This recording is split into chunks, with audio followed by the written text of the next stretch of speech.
Hello കൂട്ടുകാരെ, മലയാളി മോമിലേക്ക് നിങ്ങൾക്ക് വീണ്ടും സ്വാഗതം. ഇന്നത്തെ വീഡിയോ ഞാൻ എൻ്റെ ഓഫീസ് സ്പേസിന് ഒരു റിനോവേഷൻ, ഞാനും ചേട്ടനും കൂടിയാണ് ഇത് ഫുള്ളായിട്ടും ചെയ്തിരിക്കുന്നത് കേട്ടോ. ഒരു റിനോവേഷൻ, അതോടൊപ്പം തന്നെ എൻ്റെ ബെഡ്റൂമിന് ഒരു deep clean and make over കൊടുക്കുന്ന വീഡിയോ ആയിട്ടാണ് വന്നിരിക്കുന്നത്. ഞാൻ വളരെ ഹാപ്പിയാണ്. കാരണം എൻ്റെ ഒരു ഡെസ്ക് ഈ ഒരു രീതിയിലായിരുന്നു സ്റ്റാർട്ടിങ്ങിൽ. 2016 വർഷത്തിലെയാണ് ആ ഒരു പിക്ചർ. പിന്നീട് ഇതേ 2017, 18 കാലഘട്ടങ്ങളിൽ ഈ രീതിയിലായിരുന്നു ഞാൻ ടേബിൾ അറേഞ്ച് ചെയ്തിരുന്നത്. അങ്ങനെ ഓരോ വർഷവും പുതിയ പുതിയ മാറ്റങ്ങൾ ഞാൻ ഇങ്ങനെ എൻ്റെ ഈ ഒരു സ്പേസിൽ ഇങ്ങനെ കൊണ്ടുവന്നിരുന്നു. അപ്പോൾ ഓരോ പ്രാവശ്യം ചെയ്യുമ്പോഴും എനിക്കത് തൃപ്തിയാവില്ല. അപ്പോൾ ഞാൻ നെക്സ്റ്റ് കുറച്ച് കഴിയുമ്പോൾ അതിന് മാറ്റം വരുത്തും. പിന്നീട് ഞാൻ കുറച്ച് കാര്യങ്ങളൊക്കെ ശ്രദ്ധിച്ച് നല്ല രീതിക്ക് കുറേ മാറ്റങ്ങൾ കൊണ്ടുവന്നു. ചിലപ്പോൾ നിങ്ങൾക്ക് കാണുമ്പോൾ അങ്ങനെ ഭയങ്കര ഒരു പ്രത്യേകത തോന്നുന്നുണ്ടാവില്ല. പക്ഷെ എന്നെ സംബന്ധിച്ച് എനിക്ക് ഈ ഒരു സ്പേസിനെ ഒരുക്കുമ്പോൾ ഭയങ്കര സന്തോഷം തോന്നാറുണ്ട്. കാരണം ഇതെൻ്റെ ഒരു ഫേവറേറ്റ് സ്പേസാണ് എൻ്റെ റൂമിലത്തെ. ഈ ഒരു രീതിയിലാണ് നമ്മളിപ്പോൾ റിനോവേറ്റ് ചെയ്തിരിക്കുന്നത്. അപ്പോൾ നമുക്കിനി വഴിയെ ഫുള്ളായിട്ടും നമ്മുടെ റിനോവേഷനും ബെഡ്റൂം മേക്ക് ഓവറൊക്കെ കാണാം. അതിന് വേണ്ടിയിട്ട് വലിയൊരു മാറ്റം നമ്മൾ വരുത്തുന്നത്, നമ്മളൊരു ഷെൽഫിംഗ് യൂണിറ്റ് ഉണ്ടാക്കിയിരിക്കുകയാണ് ചുമരുമ ഉറപ്പിക്കാനായിട്ട് നമ്മുടെ സ്റ്റഡി ടേബിളിൻ്റെ മുകളിലായിട്ട്. അപ്പോൾ ഇത് ഫുള്ളായിട്ടും ചേട്ടൻ ഉണ്ടാക്കി തന്നതാണ്. ഞാൻ പെയിൻറ്റ് ചെയ്തു, ചേട്ടൻ അത് ഫുള്ളായിട്ട് ഉണ്ടാക്കി. പക്ഷെ ഇത് ഫുൾ ഉണ്ടാക്കുന്നൊരു പ്രൊസീജിയർ എനിക്ക് ഷൂട്ട് ചെയ്യാൻ പറ്റിയില്ല. കാരണം എനിക്ക് നല്ല ചുമയായിട്ട് ആ ഒരു വീക്ക് വയ്യാതിരിക്കുകയായിരുന്നു. അപ്പോഴാണ് ചേട്ടൻ ഇതൊക്കെ ഉണ്ടാക്കിയെടുത്തത്. അപ്പോൾ ഒരാഴ്ച എടുത്തു ഇത് ഫുള്ളായിട്ടും മരമൊക്കെ കട്ട് ചെയ്ത് ഇതുപോലെ ഒരു ഷെൽഫ് ഉണ്ടാക്കിയെടുത്തത്. അത് കഴിഞ്ഞ് ഞാനത് പെയിൻറ്റ് ചെയ്തെടുത്തു. 3 ദിവസമാണ് പെയിൻറ്റിങ്ങിന് വേണ്ടിയിട്ട് എടുത്തത്. കാരണം ഒരു ദിവസം ഫുള്ളായിട്ട് 1 കോട്ട് പെയിൻറ്റ് അടിച്ചു. അത് കഴിഞ്ഞ് അത് ഉണങ്ങിയ ശേഷം അടുത്ത കോട്ട്, പിന്നെ 3ാമത്തെ കോട്ട്. പ്ലൈവുഡ് ഉപയോഗിച്ചിട്ടാണ് നമ്മൾ ഈ ഒരു ഷെൽഫ് ഉണ്ടാക്കിയിരിക്കുന്നത്. അങ്ങനെ ഭയങ്കര വില പിടിച്ച മരം അങ്ങനത്തെ ഒന്നുമല്ല, സാധാരണ പ്ലൈവുഡ് ഉപയോഗിച്ച് ഉണ്ടാക്കിയിരിക്കുന്നത്. അതുകൊണ്ട് തന്നെയാണ് നമ്മളിത് നന്നായിട്ട് പെയിൻറ്റ് ചെയ്യുന്നത്. കാരണം മരം കേടുവരും. അപ്പോൾ അതുകൊണ്ട് നമ്മൾ നന്നായി പെയിൻറ്റ് അടിച്ചാൽ ഒരു പരിധിവരെ കേടുകൂടാതെ ഇരിക്കും. അപ്പോൾ ഈ ഷെൽഫ് ഫുള്ളായിട്ടും ഡിസൈൻ ചെയ്ത് ഞാനും ചേട്ടനും കൂടി. അപ്പം ഞങ്ങൾ നോക്കി ആ ടേബിളിൻ്റെ മുകളിലുള്ള സ്പേസ് എത്രയുണ്ട്, നമുക്ക് എന്തൊക്കെ കാര്യങ്ങളാണ് ആ ഷെൽഫിൽ വെക്കേണ്ടതെന്ന്. അപ്പോൾ എനിക്ക് ഒന്നാമതായിട്ട് നമ്മൾ ഉപയോഗിക്കുന്ന ബുക്സും കാര്യങ്ങളും അങ്ങനത്തെ ഓർഗനൈസ് ചെയ്യണം. അതോടൊപ്പം തന്നെ മെഡിസിൻസ് എന്തെങ്കിലുമൊക്കെ പെട്ടെന്ന് നമ്മൾ എടുത്തുകൊണ്ടിരിക്കുന്നത് അത് ഒതുക്കി വെക്കണം. അതോടൊപ്പം തന്നെ കുറച്ച് ഡെക്കോർ ഐറ്റംസ് ഒക്കെ വെക്കാൻ പറ്റണം. പിന്നെ ഞാൻ വായിക്കുന്ന ബുക്സ് എനിക്ക് അറേഞ്ച് ചെയ്യണം. അപ്പോൾ അതനുസരിച്ച് നമ്മൾ തന്നെ സ്വന്തമായി ഡിസൈൻ ചെയ്തതാണ് ഇങ്ങനൊരു ഷെൽഫ്. അപ്പോൾ അത് വൈറ്റ് കളർ ആവണം എന്നായിരുന്നു എൻ്റെ വലിയൊരു ആഗ്രഹം. കാരണം നമ്മുടെ വോളിൽ വൈറ്റ് കളർ ഷെൽഫ് വരുമ്പോൾ ഒരു പ്രത്യേക ഭംഗിയാണ്. പിന്നെ വോളിൽ നമ്മൾ ഡാർക്ക് കളർ ഷെൽഫ് വരുമ്പോൾ റൂമിന് ഒന്നുകൂടി സ്പേസ് കുറഞ്ഞ പോലെ ഫീൽ ചെയ്യും. വൈറ്റ് ആകുമ്പോൾ ചുമരിനോട് തന്നെ നല്ല ചേർച്ചയായിട്ട് വരും. പിന്നെ നമ്മൾ നല്ല ഹാൻഡിലൊക്കെ പിടിപ്പിച്ചു, നല്ല സെറ്റാക്കി. അങ്ങനെയാണ് നമ്മൾ ഈ ഒരു ഷെൽഫ് ഉണ്ടാക്കിയെടുത്തത്. നമ്മൾ സ്വന്തമായിട്ട് ഒരു കാര്യം ഇങ്ങനെ ഉണ്ടാക്കി അത് വെച്ച് കഴിയുമ്പോൾ കിട്ടുന്നൊരു സാറ്റിസ്ഫാക്ഷൻ വളരെ വലുതാണ് അല്ലേ. അപ്പോൾ എന്തായാലും ഞാൻ എൻ്റെ പെയിൻറ്റിങ്ങും കാര്യങ്ങളും ഫുള്ളായിട്ടും ചെയ്ത് കഴിഞ്ഞിട്ട് 3 ദിവസമാണ് ഉണങ്ങാൻ എടുത്തത്. ഫുള്ളായിട്ട് ഉണങ്ങിയ ശേഷം നമുക്കിത് ഫിക്സ് ചെയ്യാം. അപ്പോൾ ഇതേ ഞാനിത് ഉണങ്ങി എല്ലാം സെറ്റ് ചെയ്യാനായിട്ട് വെച്ചിട്ടുണ്ട്.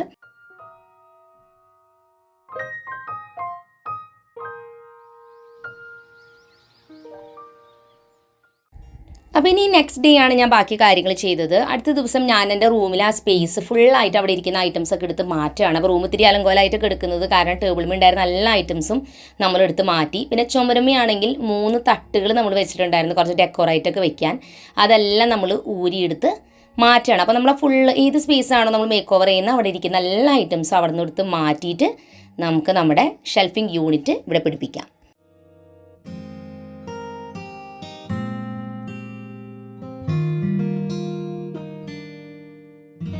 ഷെൽഫ് യൂണിറ്റ് നമ്മൾ ചുമരുമ്പോൾ വെച്ച് നോക്കുകയാണ്. നമുക്കിനി ഡ്രില്ല് ചെയ്തിട്ട് അത് കൃത്യമായിട്ട് എവിടെയാണ് വേണ്ടതെന്ന് വെച്ചാൽ അളവെടുത്ത് ഫിക്സ് ചെയ്യണം. നമ്മൾ ഷെൽഫിംഗ് യൂണിറ്റ് പിടിപ്പിച്ച് കഴിഞ്ഞിട്ട് അത് ടേബിളിലേക്ക് അറ്റാച്ച് ചെയ്യണില്ല. കാരണം നമുക്ക് ടേബിൾ അല്ലെങ്കിൽ പിന്നെ നീക്കാനൊക്കെ ബുദ്ധിമുട്ടാവും. ടേബിൾ വേറെ നിൽക്കണം, ഷെൽഫിംഗ് യൂണിറ്റ് അതിൻ്റെ തൊട്ട് മുകളിലാണ് നമ്മൾ വെക്കുന്നത്. അപ്പോൾ നിങ്ങൾക്ക് കാണാം 2 ഷെൽഫാണ് നമ്മൾ പണിതിട്ടുള്ളത്. പിന്നെ 3 തട്ട് പോലെയുണ്ട്. അതിൽ ഞാൻ ബുക്സും ഡെക്കോർ ഐറ്റംസാണ് വെക്കുന്നത്. ഏറ്റവും ടോപ്പിലൊരു സ്പേസ് ഉണ്ട്, അവിടെ ഞാൻ പ്രെയർ ഏരിയ പോലെ സെറ്റ് ചെയ്യാമെന്നാണ് വിചാരിക്കുന്നത്. അപ്പോൾ അവിടെ അങ്ങനെയാണ് കൊടുത്തിരിക്കുന്നത്. സൈഡിൽ ഞാൻ ഫോട്ടോ ഫ്രെയിമും അങ്ങനെയൊക്കെ ഓൾറെഡി അവിടെ വെച്ചിട്ടുണ്ടായിരുന്നു. അപ്പോൾ അതിനൊന്നും ഒരു മാറ്റങ്ങൾ വരുത്തുന്നില്ല. ഈ ഒരു ഷെൽഫ് ഇവിടെ ഫിക്സ് ചെയ്യാണ്, അത് മാത്രമാണ് നമ്മൾ ചെയ്യുന്നത്. പിന്നെ അതിൻ്റെ താഴെയുള്ള ഏരിയ ഒക്കെ നമുക്കൊന്ന് ഭംഗിയാക്കണം. അപ്പോൾ ഇനി അത് അളന്നെല്ലാം നമുക്ക് ഫിക്സ് ചെയ്യാം.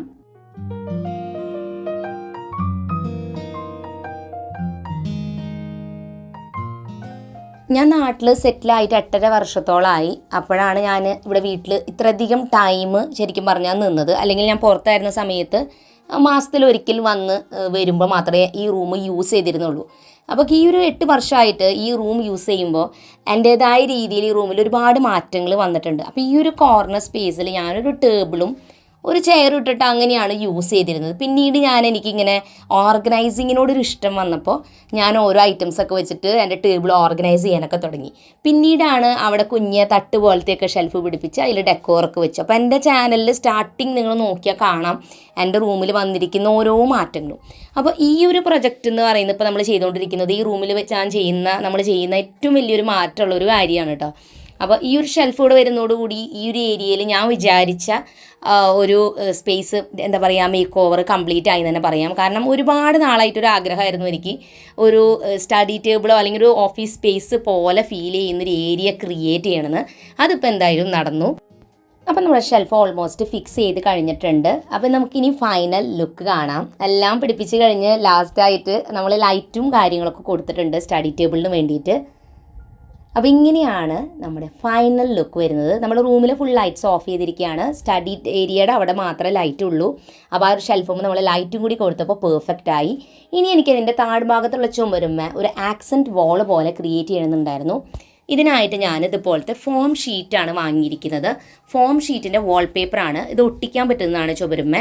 ഒരു തിരി കട്ടിയുള്ളൊരു ഫോമിൻ്റെ മെറ്റീരിയൽ പോലെയാണ്. 2 ഷീറ്റാണ് ഞാൻ വാങ്ങിയിട്ടുള്ളത്. ഒരു ഷീറ്റിന് 152 രൂപയാണ് ഞാൻ വാങ്ങിയപ്പോൾ ആമസോണിൽ കിട്ടിയത്. വിലകൾക്ക് മാറ്റം വരാം കേട്ടോ. ഓരോ സമയത്ത് ഓഫറൊക്കെ വരുന്നതനുസരിച്ച് കുറവും കൂടുതലൊക്കെ വരാം.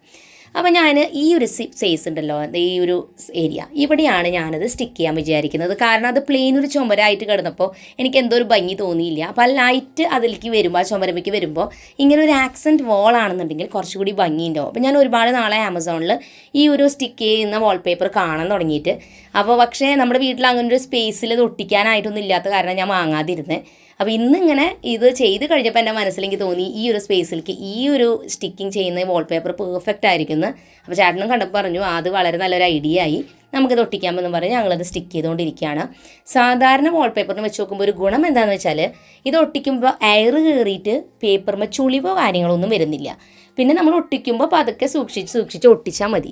പിന്നത്തെ കാര്യമുള്ളത് ഇത് സ്റ്റിക്ക് ചെയ്യുമ്പോൾ ഒരു ഗുണം, നമ്മുടെ ടേബിൾ ചെന്ന് ചുമരും ഇടിച്ചിട്ട് ഇങ്ങനെ പാടുകൾ വരില്ലേ തട്ടി അതൊരു പരിധി വരെ കുറയും. കാരണം ഇതൊരു ഫോം ഷീറ്റ് പോലത്തെ മെറ്റീരിയലാണ്. അപ്പോൾ ഇത് നമ്മളിതുപോലെ കീറിയെടുത്താൽ ഇതിൻ്റെ പിന്നിൽ പശീൻ്റെ അത്യാവശ്യം നല്ല രീതിക്ക് ഒട്ടുന്ന പശയാണ്.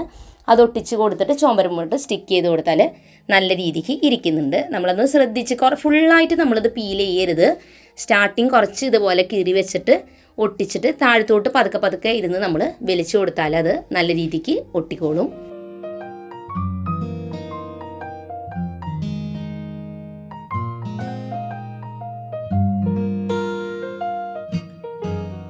ഞാൻ ഈ ഒരു സ്പേസിലേക്ക് 2 ഷീറ്റ് പേപ്പറാണ് നമ്മൾ എടുത്തിട്ടുണ്ടായിരുന്നത്. ഈ ഫോം ഷീറ്റ് ഉണ്ടായിരുന്നത് 2 ഫുള്ളായിട്ട് വേണ്ടി വന്നില്ല, ഒരു 1.5 വേണ്ടി വന്നുള്ളൂ. ബാക്കി ഞാൻ വേറെ മുകളിലെ സ്പേസിൽ ഒട്ടിക്കാമെന്നാണ് വിചാരിക്കുന്നത്. നമുക്ക് കൃത്യമായിട്ട് അളവ് എടുത്തിട്ട് ഇഷ്ടികയുടെ ഡിസൈൻ അനുസരിച്ച് കട്ട് ചെയ്യാനും കൂടി ശ്രദ്ധിക്കുക. അല്ലെങ്കിൽ ആ ഇഷ്ടികയുടെ ഡിസൈൻ്റെ ആ ഒരു ഫ്ലോ പോവും. നമ്മളത് ശ്രദ്ധിക്കാതെ അങ്ങോട്ടും ഇങ്ങോട്ടും ഒട്ടിച്ചാൽ കൃത്യമായിട്ട് വരില്ല. അപ്പോൾ അത് നിങ്ങൾക്ക് മനസ്സിലായെന്ന് വിചാരിക്കുന്നു. ഇഷ്ടികയുടെ കറക്റ്റ് ഓർഡറിൽ വരുന്ന രീതിയിൽ നെക്സ്റ്റ് പീസും നമ്മളിങ്ങനെ സ്റ്റിക്ക് ചെയ്ത് കൊടുക്കുക.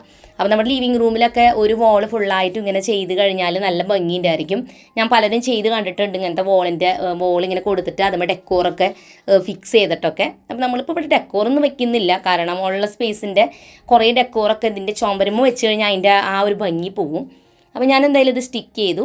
അപ്പോൾ ഇതേ നമ്മൾ ലൈറ്റ് വന്ന് കഴിയുമ്പോൾ ആ ഒരു സ്പേസിൻ്റെ ഒരു പ്രത്യേക ഭംഗിയില്ലേ, എനിക്ക് ഭയങ്കര ഇഷ്ടപ്പെട്ടു കേട്ടോ. അതുകൊണ്ടാണ് ഞാൻ പറഞ്ഞത്. അപ്പോൾ നമ്മുടെ ആക്സൻറ്റ് വോളും സെറ്റായിട്ടുണ്ട്.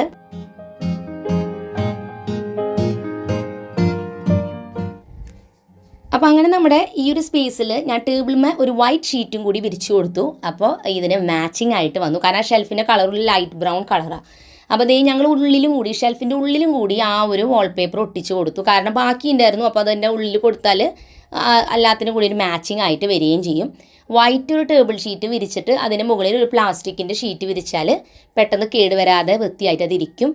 ഷെൽഫുകളുടെ ഉള്ളിൽ 2 തട്ടായിട്ടാണ് നമ്മൾ കൊടുത്തിരിക്കുന്നത്. 2 തട്ടുണ്ട്. 2 തട്ടിൽ നമുക്ക് സാധനങ്ങൾ വെക്കാം. നമ്മൾ ഹാൻഡിൽ പിടിപ്പിച്ചു, പിന്നെ അതൊരു മാഗ്നറ്റ് പോലെ പിടിപ്പിച്ചിട്ടുണ്ട്. അപ്പോൾ ഡോറ് നല്ല പെർഫെക്റ്റ് ആയിട്ട് അവിടെ അടഞ്ഞിരുന്നോളും.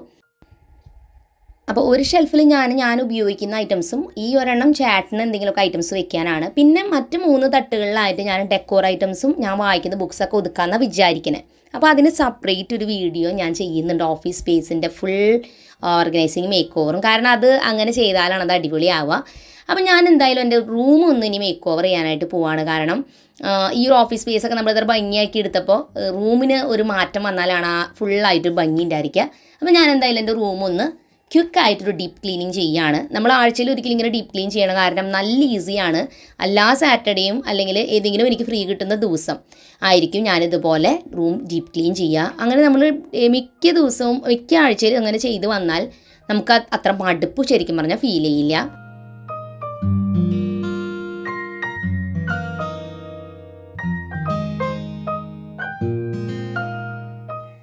അപ്പോൾ നമ്മൾ വീക്കിലി ഇതുപോലെ ഡീപ്പ് ക്ലീൻ ചെയ്യുമ്പോൾ ഞാൻ സാധാരണ ചെയ്യുക, ജനാലകൾ ഞാൻ 2 ആഴ്ച കൂടുമ്പോഴാണ് ഇങ്ങനെ ഒന്ന് ചെറുതായിട്ടൊന്ന് നനച്ചിട്ട് നന്നായിട്ടൊന്ന് തുടയ്ക്കുക.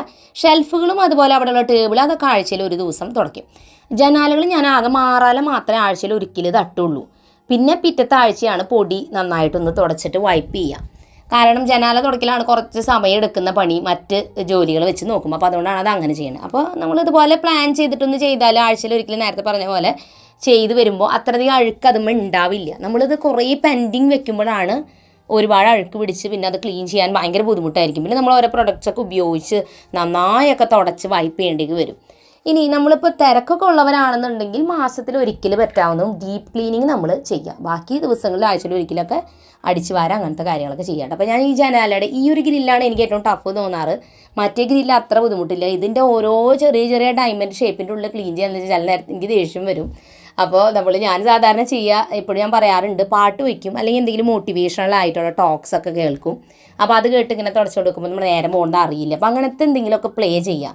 അപ്പോൾ നമുക്കിതുപോലെയുള്ള ബോറിംഗ് ആയിട്ടുള്ള ടാസ്കുകൾ കുറച്ചും കൂടി ഇൻട്രസ്റ്റിംഗ് ആയിട്ട് തോന്നും. അല്ലെങ്കിൽ നമുക്ക് ഇത്തിരി കഴിയുമ്പോഴേക്കും മടുപ്പ് ഫീൽ ചെയ്യും.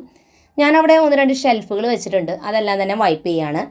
ഒരെണ്ണം ബെഡ് സൈഡ് ടേബിളാണ് ഈ ബ്രൗൺ കളർ. അപ്പോൾ അത് ഞാൻ വെക്കുകയാണ്. എനിക്ക് മൊത്തത്തിൽ ഫേർണിച്ചേഴ്സൊക്കെ വൈറ്റ് ആയിരുന്നെങ്കിൽ നല്ല ആഗ്രഹമുണ്ട്. ഇപ്പോൾ ആദ്യമായിട്ടാണ് നമ്മുടെ ഓഫീസ് ഡെസ്കിൽ ആ ഒരു ഏരിയ നമ്മൾ തന്നെ സ്വന്തമായിട്ട് ഉണ്ടാക്കിയതുകൊണ്ടാണ് അത് വൈറ്റായിട്ട് ചെയ്യാൻ പറ്റിയത്. ബാക്കിയല്ല അത് മുൻപേ ഇവിടെ ഉള്ളതല്ലേ. അപ്പോൾ അതൊക്കെ ബ്രൗൺ കളറാണ്. അപ്പോൾ ഇതൊക്കെ വൈറ്റ് ആയിരുന്നെങ്കിൽ നല്ല അടിപൊളിയായിരിക്കുമല്ലേ ശരിക്കും പറഞ്ഞാൽ. പക്ഷെ അത് മെയിൻറ്റെയിൻ ചെയ്യാൻ ബുദ്ധിമുട്ട്. ബെഡ്റൂമിൽ അത്ര പ്രശ്നം എനിക്ക് തോന്നുന്നില്ല. കിച്ചണിലൊക്കെ പലരും വൈറ്റൊക്കെ ഇങ്ങനെ ഷെൽഫൊക്കെ വെച്ചിട്ട് കാണുമ്പോൾ ഞാൻ വിചാരിക്കും ഇത് എങ്ങനെ മെയിൻറ്റെയിൻ ചെയ്യണേ, നല്ല ബുദ്ധിമുട്ടുണ്ടാവില്ലേ. അപ്പോൾ ഞാൻ എന്തായാലും എല്ലാം തന്നെ അവിടെ സ്വീപ്പൊക്കെ ചെയ്ത് അടിച്ചൊക്കെ വാരി നമുക്ക് തുടച്ചെടുക്കാം റൂം. ഈ ഒരു ചൂല് ഈ ഒരു ഡസ്റ്റ് പാൻ കിട്ടിയോടുകൂടി നല്ല എളുപ്പമായിട്ടോ. എനിക്ക് ഏറ്റവും ദേഷ്യമുള്ളൊരു പണിയാണ്. നിങ്ങൾക്ക് അങ്ങനെ ഉണ്ടോയെന്ന് അറിയില്ല, കേട്ടാൽ നിങ്ങൾക്ക് ചിരി വരും. ഈ അടിച്ച് വാരി എടുത്ത് ഡസ്റ്റ് പാനിലേക്ക് ഇടാൻ ഒരു പ്രത്യേക ഒരു മടി. വലിയ ഡീപ്പ് ക്ലീനിങ് ഒക്കെ ചെയ്യും. ഈ ഒരു കുഞ്ഞു പണി എനിക്ക് എന്തോ ഒരു മടിയാണ്. പക്ഷേ ഈ ഒരു ഡസ്റ്റ് പാൻ കിട്ടിയോടുകൂടി എനിക്ക് എളുപ്പമായി. കാരണം അടിച്ച് വാരിനോടുകൂടി അടിച്ചെടുക്കാം. എത്ര പേർക്ക് അങ്ങനത്തെ മടിയുണ്ട്? അങ്ങനത്തെ കുഞ്ഞു മടികളവരൊക്കെ ഉണ്ട്. വലിയ പണിയൊക്കെ ചെയ്യും, പക്ഷേ ഇങ്ങനത്തെ കുഞ്ഞു കാര്യമൊക്കെ മടി. അപ്പോൾ എന്തായാലും ഞാനിനി ബെഡ്ഷീറ്റും കൂടി ചേഞ്ച് ചെയ്യാണ്. അപ്പോൾ എനിക്കിപ്പോൾ കുറച്ച് പുതിയ ഷീറ്റുകളാണ് ഞാനിപ്പോൾ വിരിച്ചുകൊണ്ടിരിക്കുന്നത്. അത് ചേട്ടൻ പുറത്തായിരുന്നപ്പോൾ യൂസ് ചെയ്തിരുന്നതാണ്. അപ്പോൾ അത് കൊണ്ടുവന്നപ്പോൾ ഞാൻ എന്തെങ്കിലും പുതിയ ഷീറ്റൊക്കെ വിരിക്കുക. അല്ലെങ്കിൽ എൻ്റെ കയ്യിലുള്ള പഴയ തന്നെ വിരിച്ചിരുന്നത്. അപ്പോൾ അതാണ് ഞാൻ കുറച്ച് പുതിയ ഷീറ്റുകൾ. പുതിയ ഷീറ്റൊന്നല്ല, അത് പഴയ തന്നെയാണ്, പക്ഷെ അത് ഇങ്ങനെ വിരിക്കണേ. അപ്പോൾ ഞാനിനി ഫുള്ളായിട്ടും മോപ്പ് ചെയ്തെടുക്കുകയാണ്. മോപ്പിങ് കൂടി കഴിഞ്ഞാലാണ് നമ്മുടെ റൂം ക്ലീനിങ് കംപ്ലീറ്റ് ആവുക. ഞാൻ അടിച്ച് വാരി കഴിഞ്ഞാൽ ബെഡ്ഷീറ്റ് എടുത്ത് മാറ്റും. അപ്പോൾ അതുമൊക്കെ എടുക്കുന്ന പൊടിയും കാര്യങ്ങളൊക്കെ പോയി കഴിഞ്ഞാൽ പിന്നെ നമുക്ക് ഷീറ്റ് വിരിക്കാമല്ലോ. കട്ടിലിൻ്റെ താഴെയായിട്ട് നിങ്ങൾ നോക്കുമ്പോൾ കാണാൻ വന്നിട്ടാണ് അവിടെ ഇരിക്കണേന്ന്. അത് വേറൊരു ബെഡാണ്. അത് ഫുൾ ബെഡ് കവർ ചെയ്തിട്ട് ഞാൻ താഴ്ത്ത് വെച്ചിരിക്കുകയാണ്. അത് ആവശ്യം വരാറില്ല. ഇനി വല്ല ഗസ്റ്റൊക്കെ വരുമ്പോൾ നമ്മളത് യൂസ് ചെയ്യുക. പക്ഷെ നമുക്കത് സൂക്ഷിച്ച് വെക്കാൻ സ്പേസ് ഇല്ലാത്തതുകൊണ്ടാണ് കട്ടിലിൻ്റെ അടിയിൽ വെച്ചിരിക്കുന്നത്. അതുകൊണ്ട് ഞാൻ അതുമ്മേ ബെഡ് കവർ ഇട്ടിട്ടുണ്ട്. അതിൻ്റെ മുകളിൽ ഒരു കവറും കൂടി ഇട്ടിട്ടാണ് വെച്ചിരിക്കുന്നത്. അപ്പോൾ അത് ഫുള്ളായിട്ടും പൊടി പിടിക്കാതെ വൃത്തിയിലിരിക്കും. അപ്പോൾ നമുക്ക് ആവശ്യമുള്ളപ്പോൾ എടുത്തിട്ട് ആ ബെഡ് കവർ എടുത്ത് മാറ്റി വാഷ് ചെയ്ത് കഴിഞ്ഞാൽ നമുക്ക് യൂസ് ചെയ്യാം. അപ്പോൾ അതുകൊണ്ടാണ് അത് കട്ടിലിൻ്റെ അടിയിൽ വെച്ചിരിക്കുന്നത്. അപ്പോൾ അതേ മോപ്പ് ചെയ്യുമ്പോൾ കണ്ടില്ലേ, നമ്മൾ അടിച്ച് വാരി റൂമാണെങ്കിലും ഈ ഒരു മോപ്പ് വെച്ച് മോപ്പ് ചെയ്യുമ്പോൾ നല്ല രീതിക്ക് പൊടി അതുപോലെ മുടിയൊക്കെ നിലത്ത് കിടക്കുന്നുണ്ടെങ്കിൽ പെട്ടെന്ന് തന്നെ കിട്ടുന്നുണ്ട്. അതെനിക്ക് നല്ലൊരു കാര്യമായിട്ട് തോന്നി. പ്രത്യേകിച്ച് നമ്മുടെ വീട്ടിലിപ്പോൾ ഇസയും റോസും ഞങ്ങൾക്കൊക്കെ ലോങ് ഹെയർ ഉണ്ടാകുമ്പോൾ നന്നായിട്ട് മുടി നമ്മൾ എത്ര ശ്രദ്ധിച്ചാലും മുടി കൊഴിഞ്ഞ് നിലത്തൊക്കെ കിടന്ന് അത് ക്ലീൻ ചെയ്യാൻ ഭയങ്കര ബുദ്ധിമുട്ട് ഫീൽ ചെയ്യാറുണ്ട്. അപ്പോൾ ഈ ഒരു മോപ്പ് എനിക്ക് പെട്ടെന്ന് തന്നെ ക്ലീനിങ് ചെയ്യുന്ന പോലെ ഫീൽ ചെയ്തു കേട്ടോ. അപ്പോൾ എന്തായാലും നമുക്ക് ബെഡ്ഷീറ്റ് വിരിക്കാം. ഞാനത് വിരിക്കുന്നത് ക്രീമുമ്മേ കുറച്ച് പോക്ക ഡോട്ട്സുള്ള നല്ല ഭംഗിയുള്ള ബെഡ്ഷീറ്റാണ്. ബെഡ്റൂമിലേക്ക് എപ്പോഴും ലൈറ്റ് കളേഴ്സും അതുപോലുള്ള ഡിസൈൻസ് ഉള്ളതാണെങ്കിൽ കുറച്ചും കൂടി എക്സ്ട്രാ ഭംഗി ഉണ്ടായിരിക്കും. കാരണം റൂമിന് കുറച്ചും കൂടി ചെറിയ റൂമൊക്കെ ആണെങ്കിൽ കുറച്ചും കൂടി വലുപ്പം ഫീൽ ചെയ്യും. നല്ലൊരു ബ്രൈറ്റ്നെസ് റൂമിൽ ഫീൽ ചെയ്യും. നല്ലൊരു കണ്ണിന് കാണുമ്പോൾ നല്ലൊരു ഇതാണ്. ഡാർക്ക് കളർ ബെഡ്ഷീറ്റുകൾ കുഴപ്പമൊന്നുമില്ല. ഞാൻ തുടക്കകാലങ്ങളിലൊക്കെ ഡാർക്ക് കളേഴ്സ് യൂസ് ചെയ്തിരുന്നത് മക്കൾ കൊച്ചായിരുന്നപ്പോൾ. കാരണം ലൈറ്റ് കളറൊക്കെ മെയിൻറ്റെയിൻ ചെയ്യാന്ന് വെച്ചാൽ നല്ല ബുദ്ധിമുട്ടാണ്. അപ്പോൾ അതുകൊണ്ടാണ് ഞാൻ ഡാർക്ക് കളർ ഉപയോഗിച്ചിരുന്നത്. ഇപ്പോൾ അവർ ഇത്ര വലുതായി അവരുടെ റൂമിൽ യൂസ് ചെയ്യുന്നതുകൊണ്ട് ഞാനിവിടെ ലൈറ്റ് കളേഴ്സാണ് യൂസ് ചെയ്യുന്നത്. അപ്പോൾ അതിനൊരു പ്രത്യേക ഭംഗിയുണ്ട്. പ്യുവർ കോട്ടൺ ബെഡ്ഷീറ്റാണിത്. ഞാൻ പോളി കോട്ടൺ മെറ്റീരിയൽ ഉപയോഗിക്കാറുണ്ട്. അപ്പോൾ രണ്ടും ഈ ചൂട് കാലത്തേക്ക് ഏറ്റവും നല്ലത് കോട്ടൺ, പ്യുവർ കോട്ടൺ ബെഡ്ഷീറ്റ്സ് ആണ്.